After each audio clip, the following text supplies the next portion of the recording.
à tous, bienvenue mesdames, messieurs, tout un plaisir de vous retrouver pour ce nouveau rendez-vous de votre émission d'actualité sociopolitique 100% Bénin. 6 mois déjà, 6 mois, mesdames, messieurs, qu'elles ont eu lieu. Et bientôt 7 mois que les législatives, jamais aussi vêtement controversées de l'histoire du renouveau démocratique, se sont tenues avec, faut-il encore le rappeler, leur cortège d'importants dégâts matériels, mais aussi de pertes en vies humaines.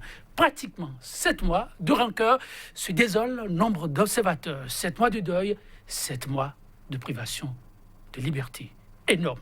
Pour ne pas aller au DGL et tourner définitivement la page. À la faveur d'une loi d'amnistie, mesdames, messieurs, ce sont 3 personnes qui vous souviennent, impliquées d'une manière ou d'une autre dans ces violences post-électorales, ont recouvré leur liberté. Dans le lot de jeunes activistes, web activistes. Amnistie et libération d'activistes politiques au Bénin. Le combat pour les droits humains définitivement dans les fers. Le débat, c'est tout de suite et maintenant avec l'un de ces jeunes gens qui a vécu, dit-il, dans la douleur, ces moments d'épreuve, mais vivifiante. A-t-il m'attelé à une occasion, vous l'avez sans doute suivi depuis le campus d'Abomey-Cavite. Il a accepté de nous accompagner durant ces 45 minutes, mais en face de lui, un autre jeune activiste très engagé, lui, désormais aux côtés de personnes de certain âge, ayant vécu, accompagné, premiers acteurs de la lutte pour le renouveau démocratique, désormais au sein d'un creuset qu'on ne présente plus. En tout cas, avant de vous le présenter, Habib Arandessi est déjà là, installé, confortablement activiste. Il est le président du MSR, Mouvement Socialiste Révolutionnaire. Habib Arandessi, bonjour. Bonjour, monsieur le journaliste. Et merci de répondre à cette invitation. C'est moi. En face de lui, comme je l'ai annoncé, un autre jeune, Saliou Adamou. C'est son nom. Il est désormais le secrétaire général, vous l'avez sans nul doute suivi déjà, de l'audace nationale. Entendez, l'organisation de défense des acquis de la conférence nationale. Il paraît que ces acquis sont en lambeaux. Il nous en dira un peu plus. Saliou Adamou, bonjour. Bonjour, monsieur le journaliste. Et merci aussi pour la disponibilité. C'est moi. Eh bien, le Bénin, malgré tout, vous voyez, il faut le souligner, essaie d'écrire une nouvelle page de son histoire. Est-elle heureuse? En tout cas, dans la durée, on pourra mieux l'apprécier. Arrestation massive à Tom Attelé depuis peu, suite aux troubles liés aux législatives très contestées du 28 avril dernier. Mais alors, que faut-il faire? Continuer par empaler le pouvoir à la faveur d'un dialogue politique annoncé, a pris un certain nombre de dispositions découlant, bien entendu, des recommandations du dialogue. Désormais, ils sont un certain nombre, la soixantaine plus précisément pour ainsi dire, à recouvrer ces jeunes gens la liberté d'aller et venir. Ceux-là même qui ont été interpellés au lendemain de ce scrutin émaillé de ce que vous savez déjà, mesdames, messieurs. Donc, cette amnistie votée, promulguée, c'était le 7 novembre par le président Patrice Talon en personne. Beaucoup de bruit de botte autour de l'amnistie, mais l'une des retombées, peut-on dire, reste la question d'amnistie à ces jeunes gens. Alors, Adamo, Saliou, j'aimerais bien me tourner vers vous. Cette amnistie, ces retombées, on les constate déjà le tout dans un petit bloc. Comment, au niveau de l'audace nationale, on suit tout ceci? Merci beaucoup, monsieur le journaliste. Et je remercie aussi les téléspectateurs qui nous suivent actuellement.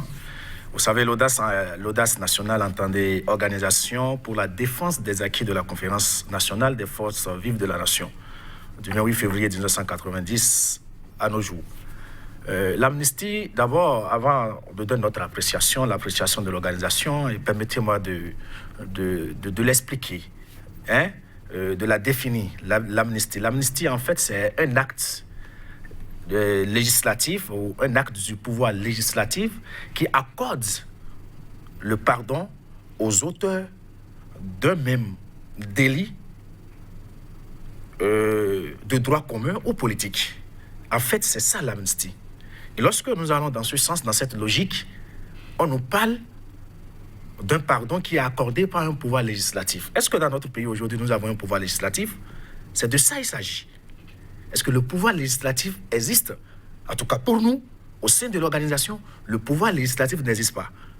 Depuis les élections du 28 avril passé jusqu'à aujourd'hui, pour nous, nous n'avons pas un pouvoir législatif, mais un pouvoir un gouvernement bis.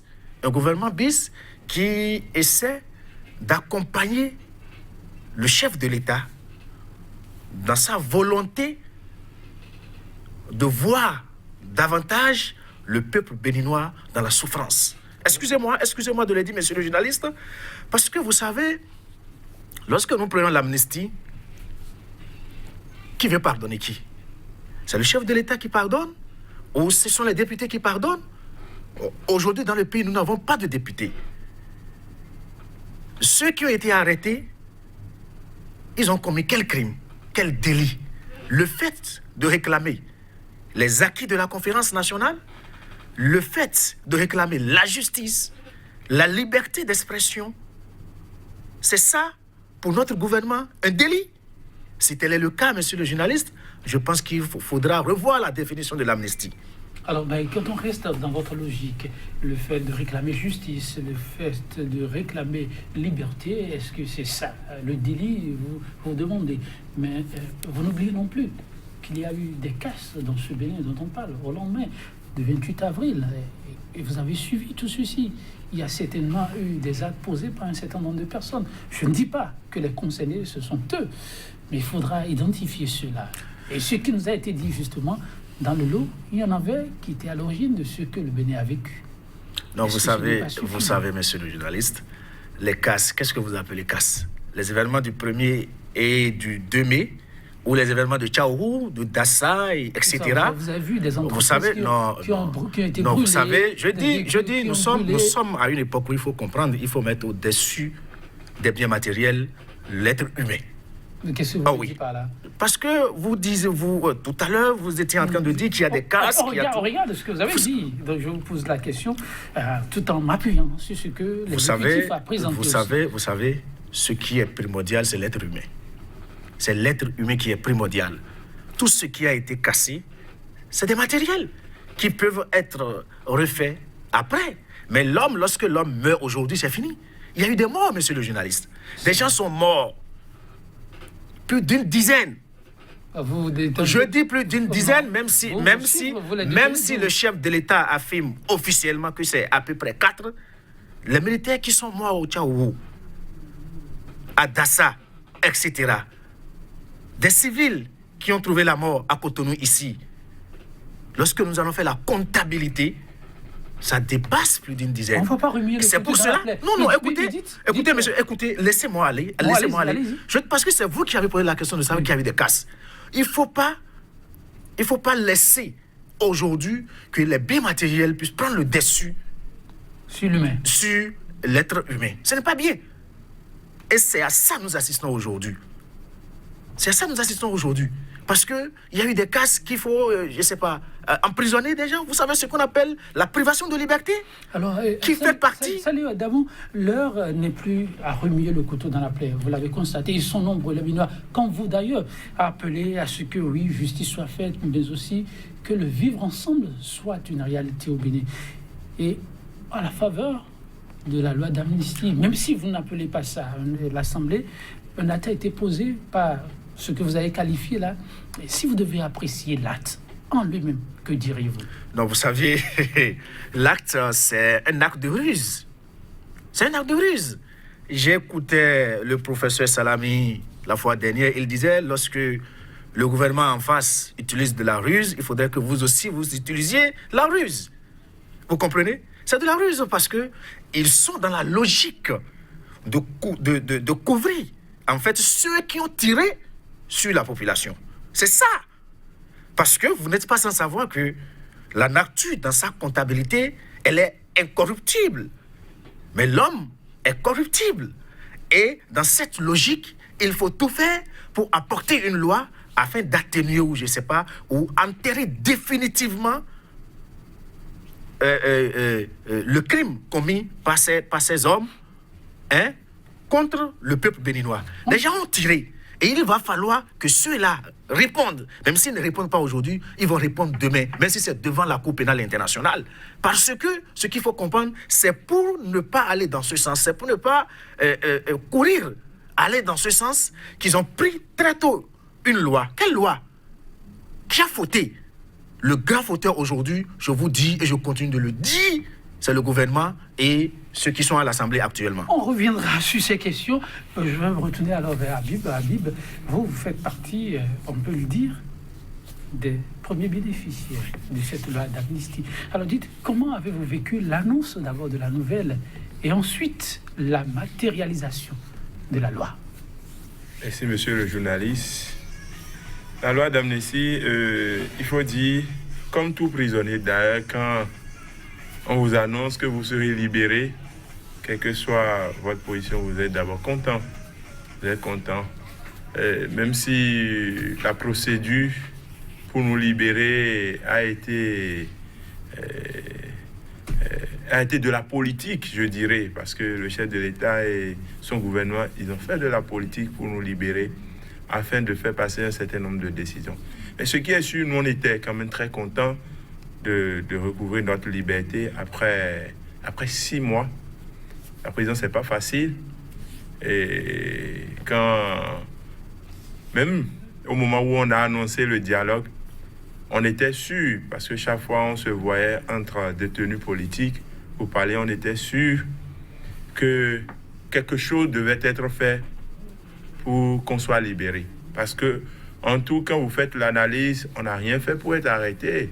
Regardez les conditions de notre arrestation. Vous allez remarquer que même la justice n'a pas de la matière pour nous incriminer. J'espère que ce n'est pas pour faire de la fine bouche. Regardez, moi j'ai passé 6 mois en prison sans être reçu par le juge d'instruction. Sans être reçu. Sans être reçu par le juge d'instruction. Et tous ceux qui ont été reçus même par le juge d'instruction, les questions qu'on posait, c'était sans preuve, sans matériel. Et c'était des questions, vous voyez que c'est des questions hautement politiques. Qu'est-ce que vous pensez, par exemple, des actions du chef de l'État? Le premier idée, vous étiez où? Nous avons des vidéos contre vous. L'inculpé demande des vidéos, on ne lui montre pas ces vidéos. Donc c'est pour vous dire qu'on a arrêté tout simplement pour atténuer la situation et pour décourager les jeunes. Et si ceux qui nous ont arrêtés ont décidé de voter une loi qu'on appelle amnistie pour nous faire sortir, eh bien, il n'y a pas de débat autour. Il n'y a pas de débat autour. Ce qu'il faut voir, c'est que dans ce cadre-là, quelles sont les décisions qui ont été prises ou bien quels sont les actes qui ont été posés. Parce que vous savez que la loi d'amnistie a été votée en premier lieu et c'était une manière de donner la joie à nos parents et à la majorité du peuple béninois qui réclamait notre libération et qui mettait la pression.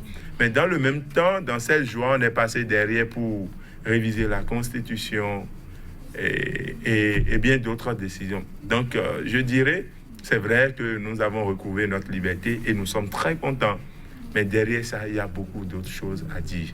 Derrière ça, il y a beaucoup d'autres choses à dire. Avant de passer à autre chose, dites comment c'était, brièvement parlant, ce séjour carcéral? Ah, il faut le dire, quel que soit votre degré de conviction, la prison, ce n'est pas facile. Une journée en prison, il faut vivre pour le savoir. Et quand tu passes 2, 3, 4, jusqu'à 6 mois, eh bien, tu es presque à terre. Tu es presque à terre. C'est pas facile de tourner chaque jour entre 4 murs, d'être loin de sa famille, de vivre des atrocités, d'être enfermé à 18 heures, de se réveiller le matin très tôt. Donc, un certain nombre de choses, vous n'êtes pas... vous êtes psychologiquement abattu. Mais quand c'est dans le cadre de la lutte, quand c'est votre opinion qui vous envoie en prison, dans cette souffrance, vous êtes réconforté. Parce que vous vous dites, je n'ai rien fait, je n'ai pas tué, je n'ai pas violé, je n'ai pas volé, je n'ai pas escroqué. Donc ce qui est sûr, si c'est la vérité que je dis, elle m'acquittera. Donc c'est ça qui vous donne le courage de continuer. C'est ça qui vous donne le courage de résister et de ne pas succomber. Donc, mais 6 mois en prison, c'est vrai que ce n'était pas du tout la joie, mais cela n'a rien diminué en moi en matière de conviction. Je reste toujours Habib Arandessi et je suis toujours contre un certain nombre de décisions prises par le pouvoir actuel. Tout n'est pas mauvais, je l'ai toujours dit, mais tout ce qui est mauvais, nous restons debout pour le dénoncer. Donc, même malgré ces 6 mois, je le dis à haute et intelligible voix, le combat doit pouvoir continuer. Le combat doit pouvoir continuer, oui, vous le dites, comme un guerrier qui lance un mot d'ordre, mais est-ce que Habib Arandessi, lui-même, en personne, est toujours prêt à aller au front? Mais vous l'avez remarqué avant-hier, le vendredi, on a été accueillis à l'université et au pupitre, je l'ai dit, que le combat continue. Et je serai en maître absolu devant ce combat-là pour la libération du peuple béninois. L'objectif de la lutte que nous menons, je voudrais le rappeler, c'est pour le développement de notre pays, c'est pour l'amélioration des conditions de vie des plus faibles, des étudiants, des policiers, des bonnes dames, des jeunes. Et c'est ce que les autorités de ce pays doivent intégrer. Quand il n'y a pas la paix, eh bien, personne n'est heureux. Aujourd'hui, regardez comment notre pays est. Tout le monde a peur. Tout le monde... c'est-à-dire, les gens n'ont même plus envie de dire ce qu'ils pensent. Parce qu'ils ont peur de la prison ou bien de se retrouver en exil. Regardez le nombre de compétences qui se trouvent aujourd'hui en exil. Regardez le nombre de jeunes qui a été enfermés dans le cadre des élections législatives. Et tout ça parce qu'on n'a pas voulu que tout le monde puisse participer à ce qui appartient à tout le monde. Donc c'est pour vous dire que est-ce que je vais continuer la lutte, c'est reposer la question autrement. Est-ce que désormais, je vais continuer à défendre les étudiants, je vais continuer à défendre les policiers, je vais continuer à défendre les acquis démocratiques ou bien je vais laisser? Et la réponse est là. Si je laisse, c'est que je suis un lâche. Donc le combat doit continuer et avec moi. Le combat doit continuer avec Habib Arandessi. Alors, vous, quand vous suivez Habib Arandessi avec cet engagement renouvelé en tant que secrétaire général de l'Audace nationale qui prône la conservation, la sauvegarde des acquis démocratiques, qu'est-ce que vous dites? Merci beaucoup, monsieur le journaliste. Mais avant de répondre à votre question, je tiens à amplifier une expression que mon interlocuteur vient de dire. Il dit, c'est vrai que tout ce qui se fait dans le pays, tout n'est pas... on ne peut pas dire que tout est mauvais. Hein? Et moi, je dis, lorsque le mauvais prédomine le bon, la conclusion, c'est que tout est presque mauvais. C'est la situation dans laquelle nous nous retrouvons aujourd'hui. C'est que nous pouvons faire je ne sais pas, 10% du bien et 90% du mauvais. Et dit, bon, parce que nous avions fait 10% du bien, tout va bien, non? Alors, nous sommes là sur les questions des droits humains. Aujourd'hui, on en parle donc, c'est ça qui nous réunit. Sur ce terrain, aujourd'hui, l'Audace Info qui est résolument engagé pour la sauvegarde des acquis démocratiques, que dit-il de ce qui a été comme le soubassement de cette conférence en termes de droits humains? Qu'est-ce que vous dites? Oh, vous savez que toute personne qui entend parler de la conférence des forces vives de la nation du 28 février 1990 doit comprendre de quoi il s'agit. Vous savez, il y a une période avant la période démocratique et la période d'avant la période démocratique, c'est comme si nous revivons cette période-là actuellement. C'est comme si nous revivons parce qu'il y avait des exilés à l'époque, il y avait des détenus politiques, l'administration était politisée, plus rien n'allait à l'époque.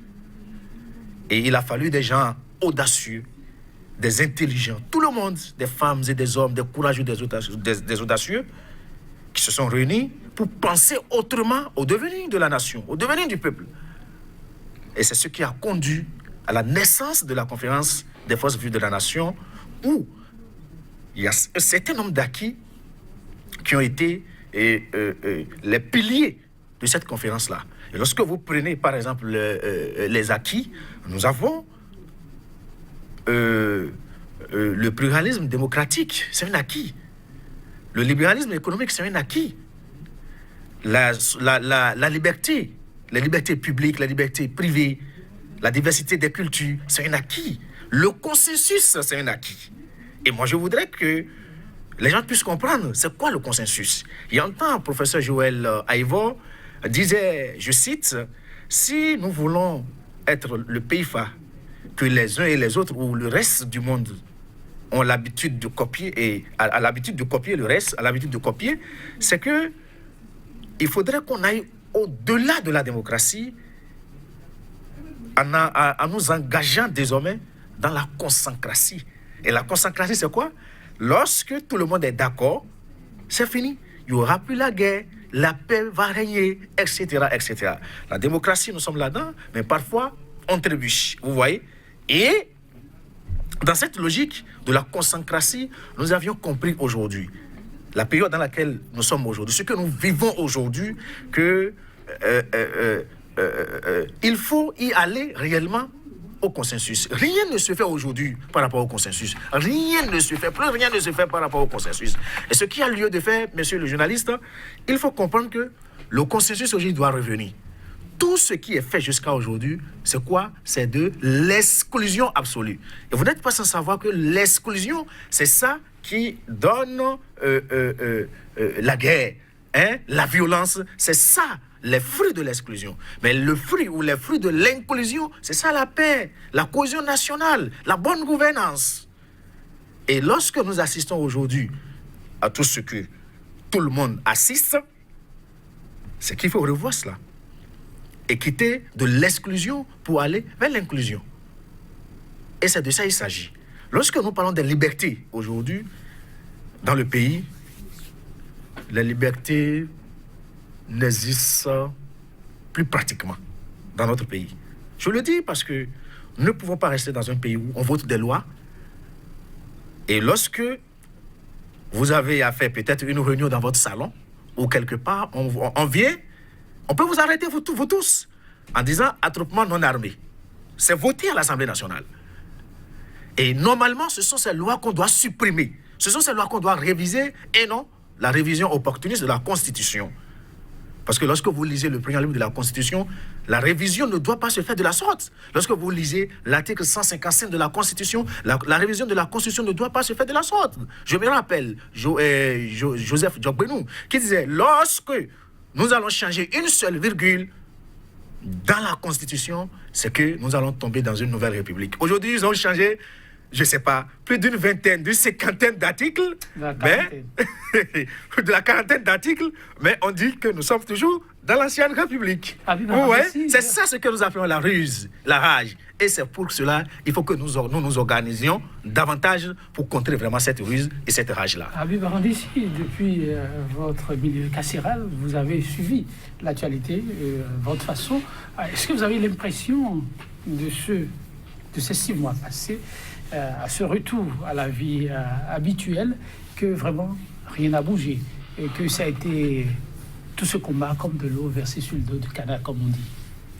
Oui, je dirais que rien n'a bougé et nous sommes restés sur place. Au contraire, les choses se sont dégradées considérablement et nous sommes dans un état policier et nous sommes dans la caporalisation de tout ce qui est institution de la République. Et mon interlocuteur parlait tout à l'heure des tests qui aujourd'hui font peur. Hein? Et je ne conçois pas le fait qu'on soit dans un état démocratique et qu'on l'affirme au quotidien. Le président de la République aussi l'affirme et qu'on vote des lois qui empêchent les gens de s'exprimer librement avec les expressions qui leur permettent au fait de dire réellement et exactement ce qu'ils pensent. Je ne conçois pas qu'on soit dans un état démocratique et qu'on vote des lois pour dire lorsque vous allez vous retrouver à 2, à 3, on peut venir vous ramasser pour parler d'attroupement armé. Ça, c'est au temps de la Révolution. Et nous avons fermé cette page depuis. Et nous sommes entrés dans le renouveau démocratique où nous avons le droit à l'association, nous avons le droit de nous regrouper, nous avons le droit de nous manifester. Aujourd'hui, on ne peut pas se manifester dans notre pays. On ne peut pas dire ce qu'on pense avec des expressions qui nous semblent appropriées. Est-ce que véritablement on refuse aux Béninois de s'exprimer avec leur propre expression ou d'être côtoyé, de savoir respecter l'autorité de l'État? Bien sûr, quand un citoyen dit par exemple, il faut renvoyer ce président du pouvoir, qu'est-ce qu'il a dit demain? C'est ce qu'il pense. Mais quand vous le dites aujourd'hui, on dit incitation à la rébellion, à la révolte. On dit tentative de coup d'État. Vous savez, les gens ont été condamnés à 1 an d'emprisonnement dans ce pays. J'ai fait initiative de Niki, j'ai été traqué pendant 8 mois. On devait m'arrêter au même moment que Korogoné. Heureusement, moi j'ai pris la fuite. Ouais, mais dans ce discours, qu'est-ce qu'on a vu dedans pour dire incitation à la révolte et à la rébellion? Qu'est-ce qu'on a vu dans le discours de Korogoné pour le condamner? C'est pour vous dire que, au nom, c'est-à-dire, on est dans une dictature maquillée et qui se développe derrière des lois. Et ces lois sont votées par une institution législative caporalisée, privatisée. Vous allez voir que nos amis d'enfants nous disent qu'on n'est pas en dictature. Ils ont raison de dire qu'on n'est pas en dictature, puisque le président de la République ne va pas au-delà des lois. Il utilise la ruse et la belle ruse qu'il a l'habitude d'utiliser, c'est de privatiser les institutions qui votent des lois. Et c'est au nom de ces lois qu'il visse les libertés. C'est au nom de ces lois qu'il muselle le peuple, qu'il fait peur à la jeunesse. Oui, heureusement, vous l'avez dit tout à l'heure. Si ce n'est pas cette loi d'amnistie, je pense qu'on allait passer encore 1 an en prison. Parce que je me rappelle quand notre avocat était venu nous voir, un de nos avocats, on lui a dit, mais nous on est là depuis, on n'est pas reçu. Tous les étudiants qui ont été arrêtés, mais quelqu'un a fait 6 mois, 2 semaines. Moi j'ai fait 6 mois en rond. On n'a pas été reçu. L'avocat nous disait qu'il est allé voir le juge. Le juge lui a dit non, ce n'est pas de simples étudiants, c'est des responsables étudiants et j'ai trop de dossiers contre eux. Donc, regardez, si on doit aller en instruction, parce que c'est le danger, quand tu es en instruction, tu ne sais pas quand tu vas sortir. Regardez le temps qu'on va prendre pour étudier le dossier, pour nous écouter, pour clôturer le dossier, pour envoyer ensuite au parquet, puis le parquet va décider de nous envoyer en correctionnel. Vous voyez tout le temps, et c'est là où on sera condamné. Vous pensez, comme votre vis-à-vis, que ces députés ont raté une occasion de toucher bien sûr, essentiel? Bien sûr, et j'ai tellement mal quand je lis ces textes qui limitent la liberté d'expression, qui limitent la capacité de nous citoyens de nous manifester. J'ai tellement mal dans ma peau parce que je me rappelle dans ce pays le combat que nous avons fait pour le président actuel. Quand je dis pour lui, parce qu'il est le fruit de ce combat. Ce n'est pas pour lui directement, mais c'était pour les acquis. Et ce sont celles qui lui ont permis de descendre au pays, de prendre le pouvoir. Et aujourd'hui, si lui, imaginez si au temps de Yahi Boni, il y avait un texte qui disait attroupement armé ou bien non armé. On vous prend, on vous jette en prison. Mais on n'allait pas faire les mercredis rouges. On ne pourra pas le faire parce que quand on va se regrouper en tenue rouge, mais on va nous prendre et nous jeter en prison. Mais on se rappelle aussi que c'était l'occasion rêvée pour dire tout et n'importe quoi sur Boni Yahi. Oui, vous vous rappelez?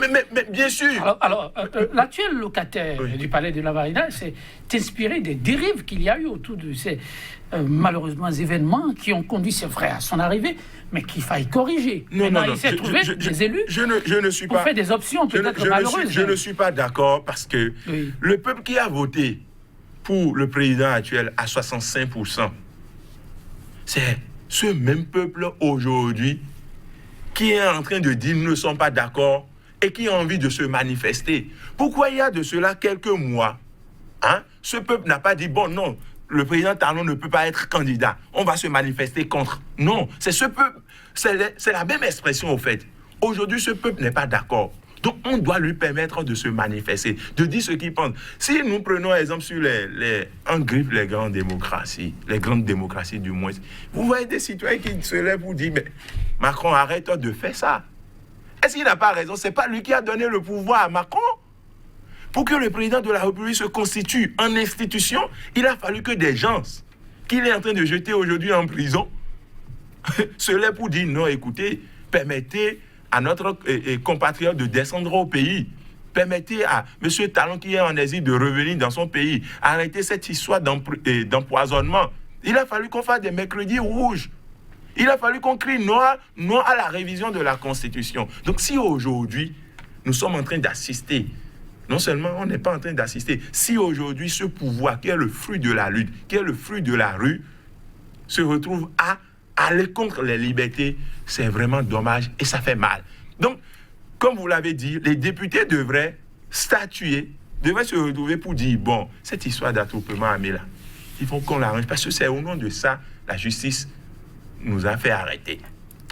Cette histoire de code du numérique, on doit arrêter ça. Aujourd'hui, les gens ont envie de dire, nous ne sommes pas d'accord, mais on va dire, ah, il a fait odieux, il faut aller le prendre. Vous voyez notre compatriote qui est aujourd'hui en prison, on s'est retrouvé là-bas, elle est encore là-bas, je ne sais pas si elle est libérée, qui a parlé de l'événement de Dassa, qui a annoncé, selon elle, que le président de la République n'existe plus. Mais quand vous analysez de là-bas, moi j'ai analysé, j'ai dit, mais elle avait raison. Puisque un citoyen, il est clair que le citoyen doit savoir là où se trouve son souverain. Mais si pendant des mois, pendant des semaines, on nous cache la position actuelle ou bien exacte du président de la République, vous voulez que... Donc, vous pensez qu'il y a urgence à revoir cette test de la République? Moi, je pense que la vraie révision, c'est d'écarter de nos tests, de notre matériel juridique, tout ce qui empêche les citoyens de parler, tout ce qui intimide la liberté d'expression. Et si on ne va pas à ce niveau, au fait, la conséquence est que les gens vont accumuler. Les gens n'auront pas le courage de parler. Mais quand quelqu'un n'a pas le courage de parler, ça ne veut pas dire que cela ne lui fait pas mal. Vous voyez les événements du 1er et 2. Ça a été un réflexe pour les gens de rentrer dans les rues. Vous êtes sûr? Je suis sûr. Ça a été un réflexe. Ça n'a pas été... Les gens n'ont... Il y a eu Anne Griff, qui est le centre de la situation, n'a pas prévu que demain, là, les policiers viendront et venez dans ma rue et on va se manifester. Non. Ça a été un réflexe parce que la police était là. Les gens ont commencé par dire non à la présence policière. Et c'est ça qui a donné tout ce que vous voyez. Et si jamais les gens s'organisaient, mais ce qu'on dit aujourd'hui sur les tentatives de coup d'État, tout ça là, si les gens s'organisaient, mais ils ne pourront pas contrôler. Donc il faut ramener la balle à terre. Il urge aujourd'hui que le président de la République comprenne que seule la liberté d'expression, le dialogue, il a eu l'idée géniale de convoquer un dialogue. Même si ce dialogue était encore exclusif, il a eu l'idée géniale. Et il a compris que, au moins dans ce dialogue, les gens se sont au moins parlé.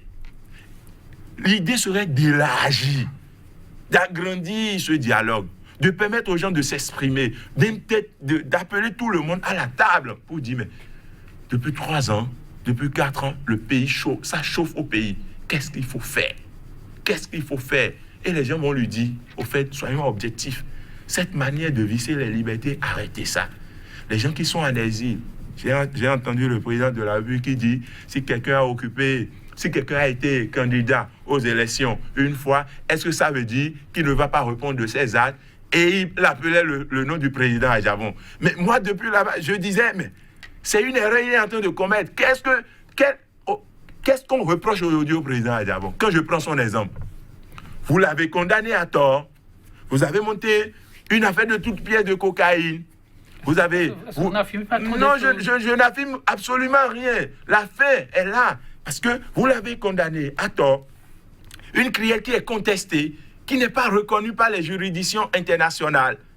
L'a condamné à 20 ans d'emprisonnement. Il a eu l'intelligence de remonter l'affaire vers une juridiction plus ou moins objective que celle qui est aux ordres dans notre pays, qui est la Créette. Et il a été dédouané, déchargé, lavé de toute honte. Et notre pays aujourd'hui est condamné. Si le président de la République aimait le peuple béninois, il allait appeler son frère pour dire, mon frère, c'est vrai, chacun de nous, on a eu à peut-être commettre des erreurs, mais il faille qu'on se mette ensemble. Imaginez si ces deux hommes sont ensemble, ou bien si Adjamon était dans ce pays. Mais peut-être qu'on n'allait pas assister à toutes ces choses-là. Parce que le départ du président Adjamon, par exemple, a créé le chômage dans le pays. Le départ du président Adjamon aujourd'hui a créé un certain nombre de situations. Vous n'êtes pas statisticien. Non. On n'a pas besoin d'être mathématicien avant de faire des analyses aussi terre à terre. Si je vois la position du président Adjamon aujourd'hui, regardez, est-ce qu'il n'a pas raison? Il a raison sur toute la ligne. Et on lui doit un pardon. Le peuple béninois lui doit un pardon. Mais malgré ça, on a voté une loi d'amnistie. On ne l'a pas pris en compte. Est-ce qu'on veut la paix comme ça? Pas du tout. En tout cas, la question de paix au Bénin, une grosse interrogation, c'est vrai.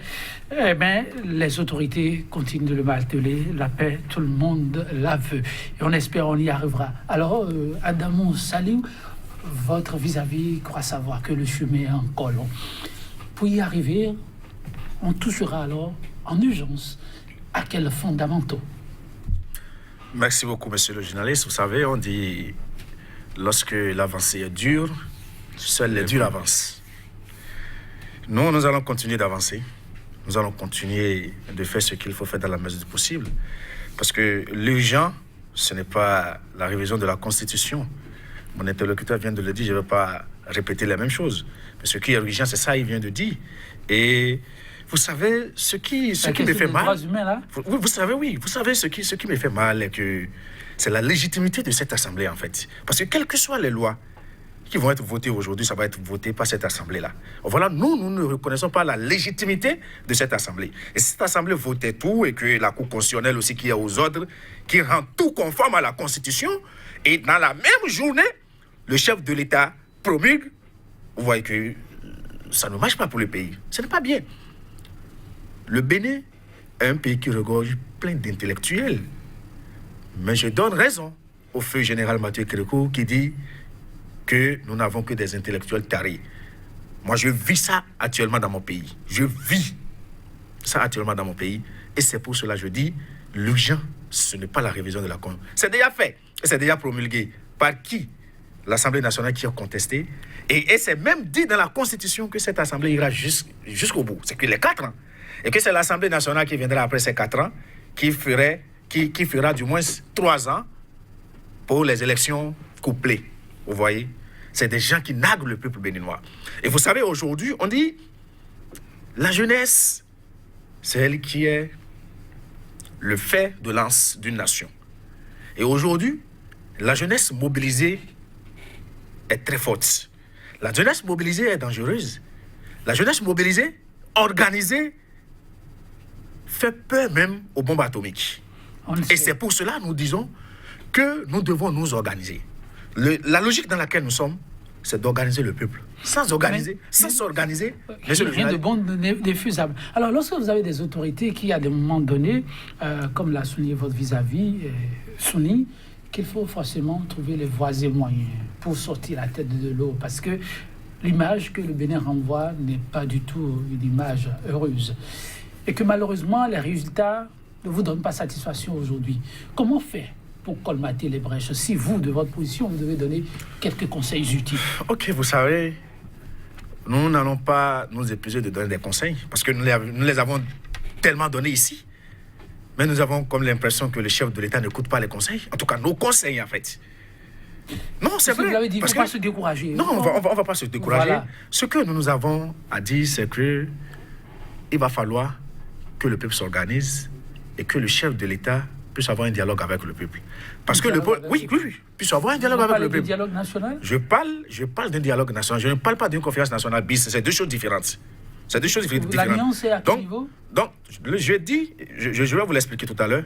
Je dis que le peuple s'organise et que le chef de l'État ait une rencontre avec le peuple béninois.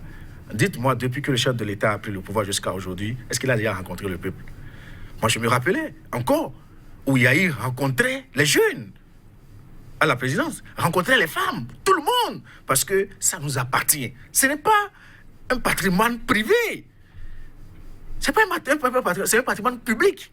Vous voyez? Donc aujourd'hui, il urge que le chef de l'État puisse échanger avec le peuple béninois. Parce que c'est avec le peuple béninois que le chef de l'État a un problème aujourd'hui. Je dis toujours que le chef de l'État n'a aucun problème avec Adjavon, ni Yahi, ni en tout cas les opposants, ni Koutié et Azanaï, non. C'est avec le peuple béninois. Si le problème entre Talon et le peuple béninois est résolu aujourd'hui, c'est fini. C'est fini.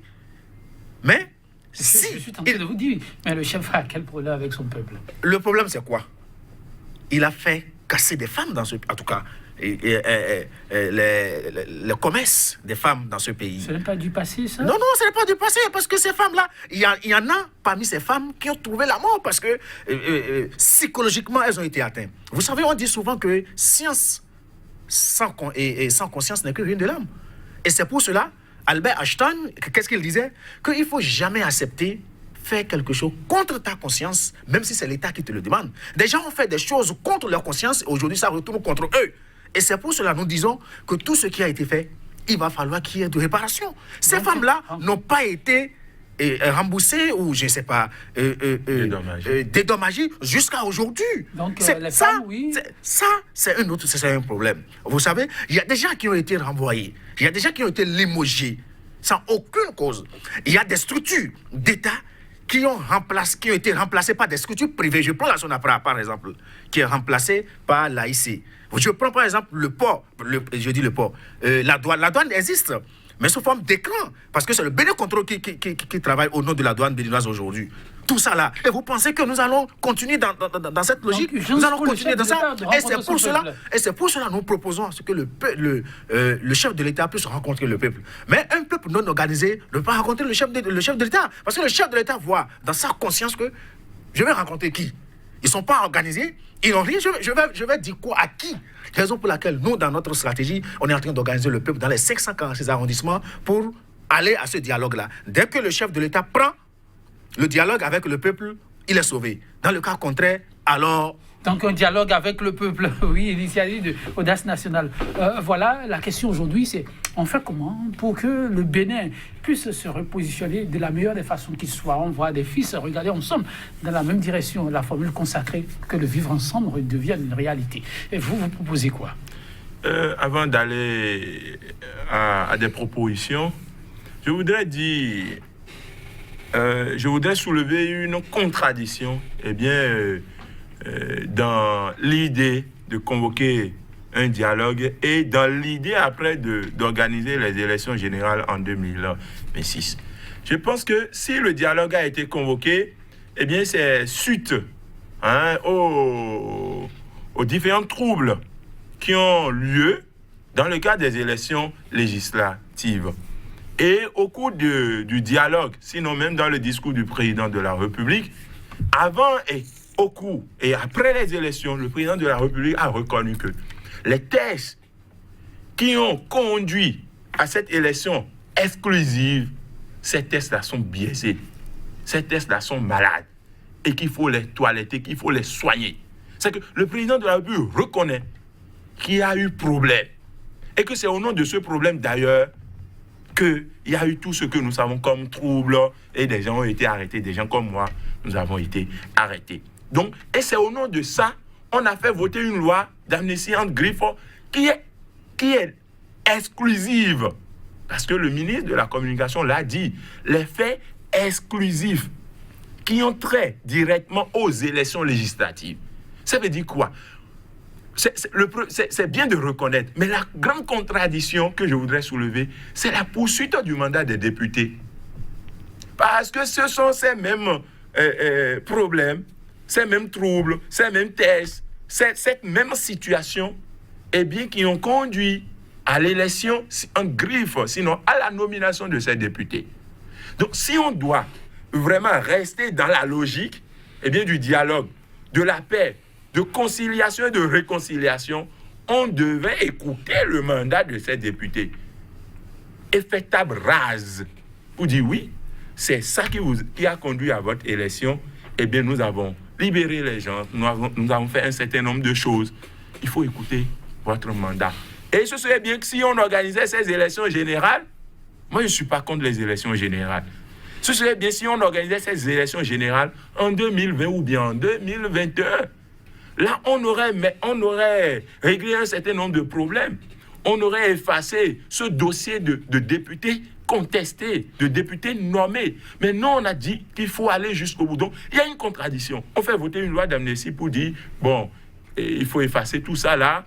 On met les gens ensemble pour dire dialogue, pour dire, bon, qu'est-ce qui n'a pas marché, toilettons les tests pour qu'il n'y ait plus de problème. Mais on laisse les députés qui sont les fruits, de ces troubles-là. Pour l'avenir, qu'est-ce que vous proposez? Moi, je pense d'abord qu'il faut écouter le mandat de ces députés pour calmer tout le monde et réorganiser les élections législatives. Je pense que c'est le premier niveau. Le deuxième niveau, le chef de l'État doit intégrer un certain nombre de choses. Le chef de l'État n'aime pas, j'ai remarqué que n'aime pas communiquer avec son peuple. Le chef de l'État n'aime pas communiquer. Moi, je me rappelle, Yahi Boni, que nous avons combattu dans ce pays. Nous avons combattu sa gestion. Moi, j'ai combattu sa gestion avec ma toute dernière énergie à l'université. Mais même malgré qu'on le combattait, Il nous appelait. Il appelait les étudiants. Donc le chef communique avec son peuple. Avec son peuple. Et les jeunes, et les étudiants, et les femmes, même les policiers qui sont là, ils souffrent dans leur chair. Mais ils n'ont pas la capacité de le dire. Parce qu'on est devant un État autocrate, tout puissant, qui, quand vous parlez, on vous gomme, ou bien vous êtes muté, les gens ont peur de... Le temps après sa partie, on reviendra sur ces questions de droits humains qui sont des questions quand même... Je voudrais signaler qu'en aucun cas, je voudrais rassurer et dire à tous les jeunes que ce n'est pas parce qu'on est en train de jeter les gens en prison qu'il faut cesser le combat. Il faut continuer à parler. Si on peut jeter tout le monde en prison, à un moment donné, ils vont se rire. Ma conclusion est de dire, nous voulons un pays de paix. Merci beaucoup. Et pour un pays de paix, il faut que tous les fils de ce pays, ceux qui sont en exil, ceux qui sont en prison, ceux qui sont dans le détresse, ceux qui ont tous les problèmes, puissent s'asseoir autour du chef de l'État, autour de ses... Merci, on vous a compris, oui, 30 secondes. Merci beaucoup. Ma conclusion est que je voudrais rappeler au chef de l'État qu'il arrive un moment où les peuples sont fatigués et d'ici là, il va falloir qu'il échange avec le peuple pour que ça puisse aller davantage. Merci à vous, à Adam Saleou. Merci également à vous, Habib Arandessi. Merci, chers téléspectateurs, pour le numéro du jour. Ce sera tout. Prenez soin de vous. À très bientôt.